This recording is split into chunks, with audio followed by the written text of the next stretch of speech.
Bon les amis, le test il est prêt, je pense que vous allez kiffer et surtout, c'est parti pour la petite intro.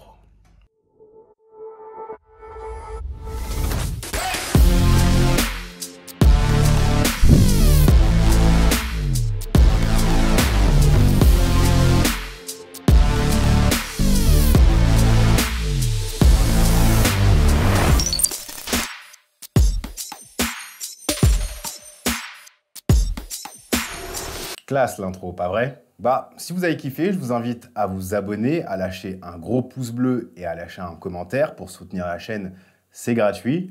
Par contre, vous savez ce qui n'est pas gratuit? Cet iPhone 14 Pro Max, 1479 € le prix de départ. C'est cher, très cher, et à ce prix-là, il ne s'agit plus de considérer cet iPhone 14 Pro Max comme un jouet avec lequel on irait sur les réseaux sociaux, mais plutôt comme un outil pour les prosumers. Alors, qu'est-ce qu'il fait de bien? Qu'est-ce qu'il fait pas bien, ce smartphone? Eh bien, c'est ce qu'on va voir ensemble dans cette vidéo.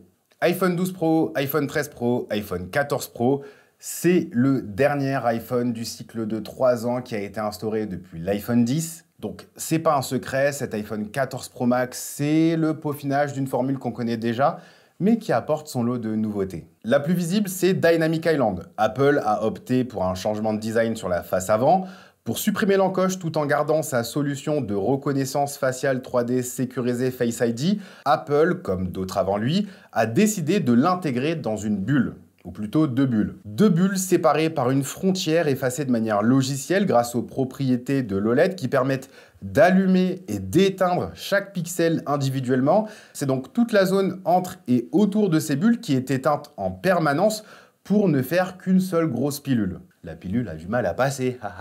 Ça aurait pu suffire, mais Apple a décidé de contextualiser cette pilule en affichant des informations du système, mais aussi de certaines applications. Quittez l'application musique et vous aurez l'album et l'onde audio de la musique qui joue. Lorsque vous recevrez un fichier via AirDrop, vous aurez le suivi en temps réel. Lancez une vidéo sur votre Apple TV et vous aurez un accès rapide à la télécommande. Bref, c'est un bon moyen d'avoir des informations pertinentes en un coup d'œil sans avoir à jongler entre les applications. Contrairement à ce que j'ai pu lire sur Internet, je suis content que ça reste discret, que ce ne soit pas toutes les applications qui en tirent parti. L'idée, c'est d'avoir des informations pertinentes en un coup d'œil et pas juste avoir des informations tout court. On ne peut pas afficher plus de 2 applications en même temps dans cet espace, donc si chaque appli venait remplacer la précédente dès qu'on retourne à l'accueil, j'imagine pas le bordel et ça n'aurait plus de sens. D'ailleurs, si on veut davantage d'informations, on peut faire un appui long dessus et un widget apparaît.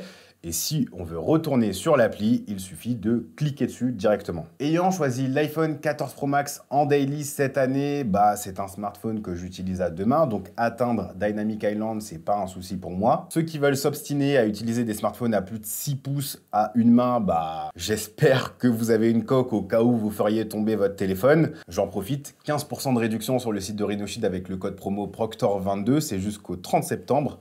Profitez-en. Bref, moi, perso, j'ai bien kiffé Dynamic Island. En ce qui concerne l'écran en lui-même, il a été largement amélioré.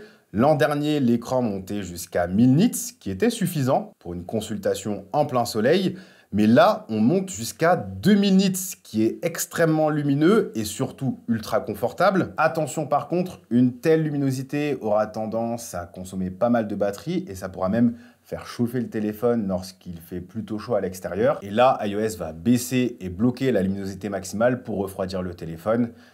C'est un petit peu dommage. Et justement, en parlant de batterie, il y a quelques mois, j'ai acheté l'iPhone 13 Pro Max pour avoir une superbe batterie et effectivement, l'autonomie est incroyable. Là, avec cet iPhone 14 Pro Max, j'ai pas trouvé ça aussi spectaculaire. Je soupçonne la nouvelle fonctionnalité écran toujours allumé d'être responsable. En fait, je me suis coltiné cette fonctionnalité pour le test. C'est pas quelque chose que j'utilise habituellement sur Android. Mais là, je voulais voir si ça avait un impact sur l'autonomie et la réponse est que oui. Ce qu'il faut savoir, c'est que les iPhones sont très doués pour perdre très peu de batterie lorsqu'ils sont en veille, donc avec l'écran éteint. Et ce nouvel écran toujours activé d'Apple, à la différence de celui présent sur les smartphones Android, est très lumineux. Il peut monter jusqu'à 500 nits. 500 nits, c'est la luminosité maximale d'un Pixel 6 par exemple. Donc oui, c'est vrai, il arrive souvent qu'on croit qu'on n'a pas verrouillé l'iPhone, alors que si. Et donc là où l'iPhone faisait des économies d'énergie lorsque l'écran était éteint, là c'est plus le cas avec ce nouveau mode écran toujours allumé. Et c'est dommage parce que cet Always On est très joli, mais juste trop trop lumineux. Si vous voulez un écran toujours allumé à l'Android, j'ai trouvé une petite solution. Il vous suffit de créer un mode de concentration, par exemple Always on Display, d'aller dans Réglages, Options et d'activer Assombrir l'écran verrouillé. Et comme ça, vous aurez un Always On à la Android. Je vous l'accorde, c'est un peu fastidieux tout ça, surtout que je n'utilise même pas l'écran Always On sur Android. Donc quand j'ai désactivé cette fonctionnalité sur l'iPhone 14 Pro Max, effectivement, j'ai eu une bonne autonomie. Elle n'est pas à la hauteur de l'iPhone 13 Pro Max que j'ai acheté il y a quelques mois. Je ne peux pas faire un jour et demi quand je sors avec le téléphone, mais je peux faire une journée confortablement, assez facilement, avec de la navigation web, de la consultation de mails, du streaming, quelques photos. Donc il s'agit de l'une des meilleures autonomies du marché, il n'y a pas de débat là-dessus, mais la couronne reste à l'iPhone 13 Pro Max. Peut-être que c'est dû à la luminosité maximale qui est très élevée, peut-être que c'est iOS 16, et on le sait, cet écran toujours allumé consomme quand même pas mal. En ce qui concerne le design, je vais éviter de vous faire perdre du temps à répéter la même chose chaque année. C'est grosso modo la même chose depuis 2 ans avec des finitions au top, avec des matériaux au top en acier inoxydable et en verre. Les 2 nouvelles couleurs sont très jolies d'ailleurs. Ce qui grossit chaque année, c'est le module photo pour accueillir des capteurs et des optiques plus gros. J'ai fait pas mal de photos et de comparaisons et je vais vous dire ce qui est bien et pas bien. Apple a enfin laissé tomber ses 12 millions de pixels et passe sur un capteur de 48 millions de pixels, plus gros et plein de promesses. Comme bien d'autres concurrents avant lui, Apple utilise la technique du pixel binning. Derrière cette expression technique se cache une réalité tout aussi technique. Plus on augmente le nombre de pixels sur un capteur et moins chaque pixel capte de lumière. Les constructeurs ont donc décidé de fusionner plusieurs pixels en un seul gros pixel, en un super pixel pour capter plus de luminosité. Et sur cet iPhone 14 Pro Max, Apple combine 4 pixels en un seul pixel. 48 divisé par 4, ça fait 12. Et donc, on obtient des photos de 12 millions de pixels. C'est ça, le pixel binning. Dans les faits, il est difficile de voir une différence face au modèle de l'an dernier quand on regarde les photos sur un smartphone. En soi, les photos dans l'ensemble sont très bonnes. Grâce au gros capteur et au pixel binning, les clichés ressortent avec plein de détails et avec un beau flou de premier et d'arrière-plan faisant ressortir le sujet principal. Mais comme je vous le disais, il faut vraiment zoomer dans certaines conditions pour voir des améliorations par rapport au modèle de l'an dernier. Ici, par exemple, l'iPhone 14 Pro ressort avec une photo plus nette au niveau des écritures et avec moins de bruit dans les zones sombres, comparé à l'iPhone 13 Pro Max. Mais de loin, les photos ont l'air identiques. Ici, même constat, si on regarde au niveau des branches, ok, c'est plus détaillé sur l'iPhone 14 Pro Max, mais ça ne saute pas aux yeux. Et après avoir partagé ces photos sur les réseaux sociaux avec la compression, je doute que vos abonnés ou alors vos proches puissent voir la différence de qualité. Un point qui mérite de vraies critiques constructives, ce sont les photos de nuit. Bien qu'elles ressortent avec de bons détails et gardent une bonne ambiance nocturne, faut vraiment qu'Apple améliore le vert de ses lentilles. Par exemple, ici, on voit des artefacts lumineux à cause de la lumière qui rebondit entre les différentes couches de verre. C'est dommage car les photos sont bonnes et comparé au Pixel 6 Pro, je préfère l'ambiance et la qualité, le piqué de l'image de l'iPhone 14 Pro Max.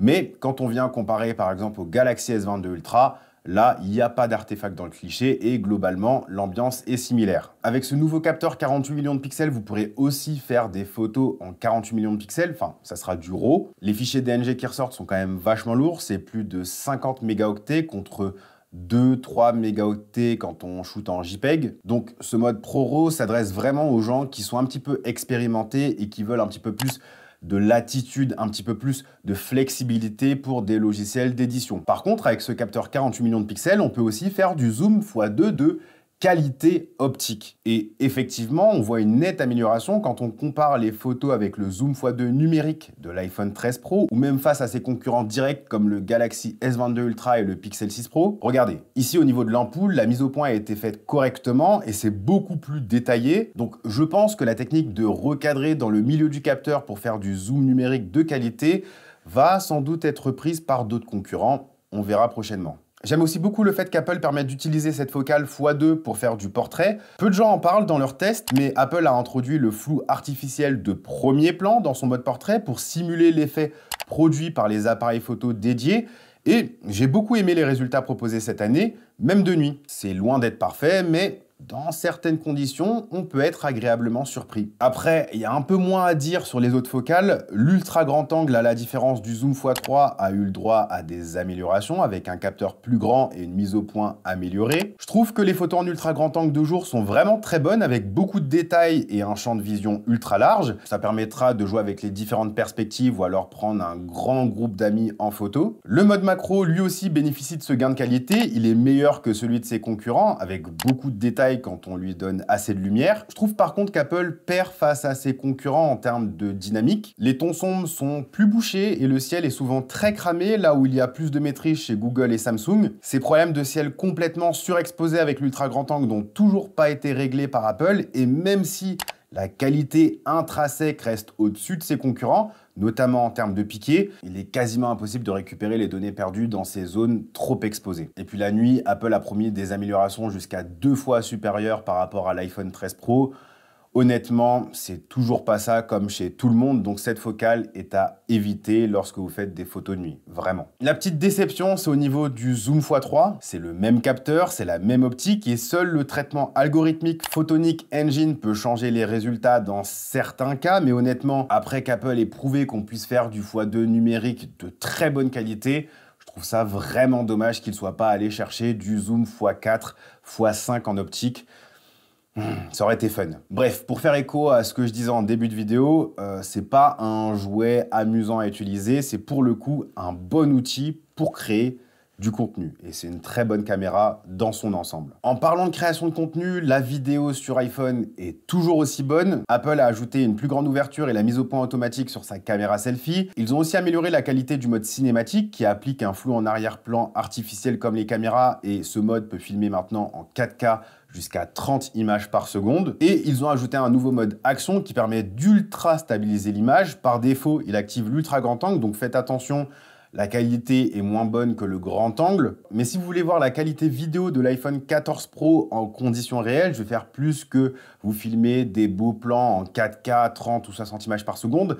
Je vais vous préparer une vidéo entièrement filmée à l'iPhone 14 Pro. Après avoir clashé Nowtech avec le Galaxy Z Fold 4, je vais maintenant clasher JB de la chaîne The Eye Collection avec l'iPhone 14 Pro. Pour rappel, le clash, c'est un challenge où on doit faire 3 photos créatives avec le smartphone qu'on a dans la vidéo. Et le gagnant est élu par vous. C'est vous qui votez sur Instagram et Twitter, donc ce que je peux faire, c'est vous inviter à vous abonner déjà à la chaîne pour ne pas rater cette vidéo qui sera, j'en suis sûr, très très bien. Et puis surtout, à nous suivre sur les réseaux sociaux pour voter le moment voulu. Parce qu'encore une fois, vous allez participer à cette vidéo. Faut l'admettre, ces iPhone 14 Pro coûtent très très cher et à ce prix-là, mieux vaut les protéger. C'est pour ça qu'il est temps de vous présenter les coques MagSafe de mon partenaire RhinoShield qui arrivent pour les iPhone 12, 13 et 14. Et exceptionnellement, vous aurez pas 5, pas 10, mais 15% de réduction sur tout le site. Donc profitez-en, le lien est dans la description avec le code promo Proctor22. Tout d'abord, les coques Clear Case anti-jaunissement. Elles permettent de profiter du coloris de votre iPhone tout en le protégeant contre les chutes. C'est d'ailleurs celle-ci que j'ai utilisée sur l'iPhone 13 Pro Max que j'ai acheté il y a quelques mois. Mais il y a aussi les modes NX avec dos interchangeable qui sont compatibles MagSafe, donc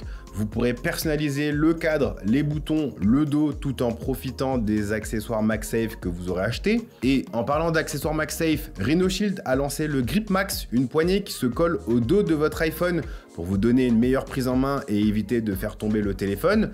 Pratique quand on a un grand iPhone comme l'iPhone Pro Max. A noter que toutes les coques MagSafe sont personnalisables avec les collections RhinoShield, dont du Star Wars, One Piece, DBZ, Naruto Shippuden, Marvel et tant d'autres designs que vous retrouverez sur le site. Et puis enfin, RhinoShield propose des écrans de protection en verre trempé qui protègent l'avant de votre smartphone contre les chocs et puis surtout contre les rayures dont sont super sensibles les smartphones. Je ne vous ai pas parlé des performances de la puce Apple A16 sur cet iPhone 14 Pro Max parce que ça sert à rien. C'est ultra rapide, c'est ultra fluide, c'est l'une des meilleures puces du marché. Je vous avoue que j'ai pas fait de jeu mobile sur ce smartphone, j'ai à peine le temps de jouer à la console, voire pas du tout avec ma petite fille de 6 mois et demi, donc pour cette partie gaming, vous m'excuserez. Je ne vais pas non plus vous parler d'iOS 16, je l'ai déjà fait dans une vidéo dédiée qui s'affiche ici ou ici, et je l'ai déjà fait dans plusieurs TikTok. Donc, ce qu'on va faire, c'est aller directement à la conclusion et ma recommandation.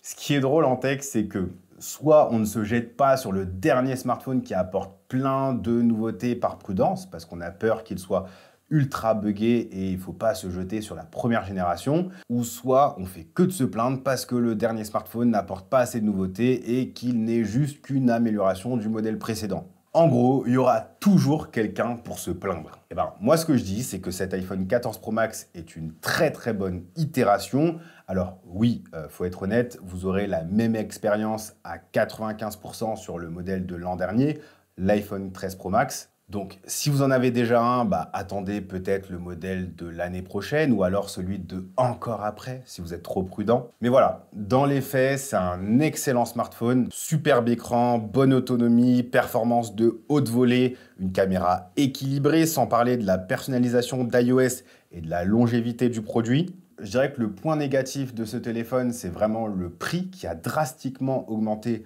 partout dans le monde, sauf aux US. Mais bref, si vous voulez le meilleur iPhone qu'Apple a proposé à l'heure actuelle, bah foncez, vous ne serez pas du tout déçus, je vous le garantis. Si par contre, vous avez un iPhone récent et que vous voulez profiter pleinement du Dolby Vision HDR, du ProRAW, du ProRes pour transférer vos fichiers ultra facilement, je vous conseille d'attendre peut-être l'année prochaine avec la possible arrivée de l'USB-C. Et connaissant Apple, il n'est pas impossible qu'on passe directement au Thunderbolt 4 pour rendre ces iPhones vraiment pro. Merci à tous d'avoir suivi cette vidéo. Si vous l'avez aimée, n'hésitez pas à la partager à vos proches pour qu'elle soit vue par le plus grand nombre. N'hésitez pas à vous abonner, à lâcher un gros pouce bleu et un commentaire, ça aide la chaîne. Quant à moi, je vous dis à la prochaine. Prenez soin de vous. Peace.